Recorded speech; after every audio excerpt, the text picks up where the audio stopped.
আসসালামু আলাইকুম, কেমন আছেন সবাই? গ্রামের বাড়িতে দীর্ঘ অনেকদিন পর আসলাম। এসে আমাদের বাড়ির সাথেই একটি বাওর আছে, যেটা বর্ষাকালে পানি থাকে, আর নর্মালি মানুষজন চাষাবাস করে।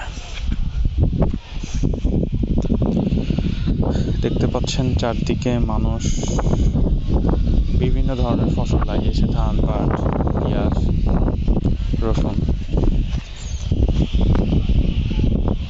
আর সামনেই পানি।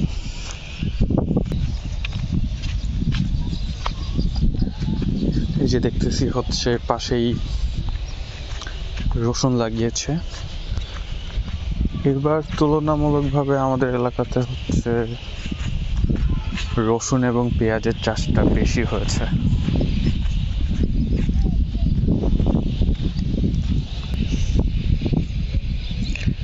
আর একটা জিনিস আমাদের এই বাওরে শীতকালে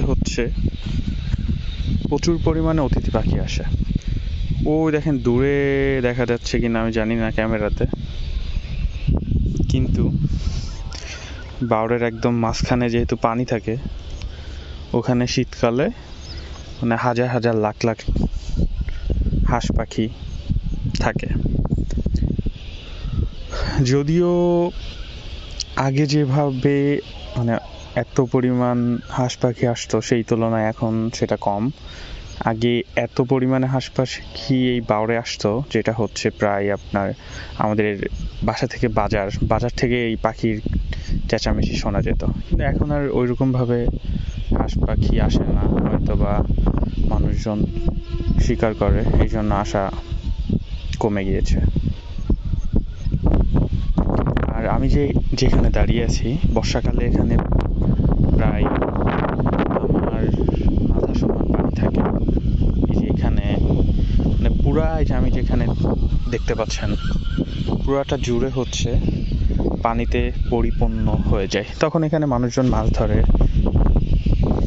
ছোটবেলায় আমরাও অনেক মাছ ধরেছি এখানে।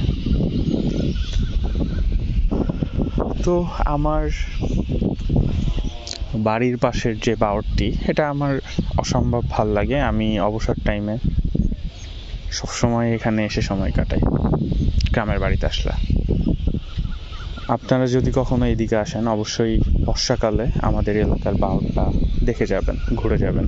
তখন এখানে ট্রলার চলাচল হয়, এই পার থেকে ওই পারে মানুষ যাতায়াত করে ট্রলারে।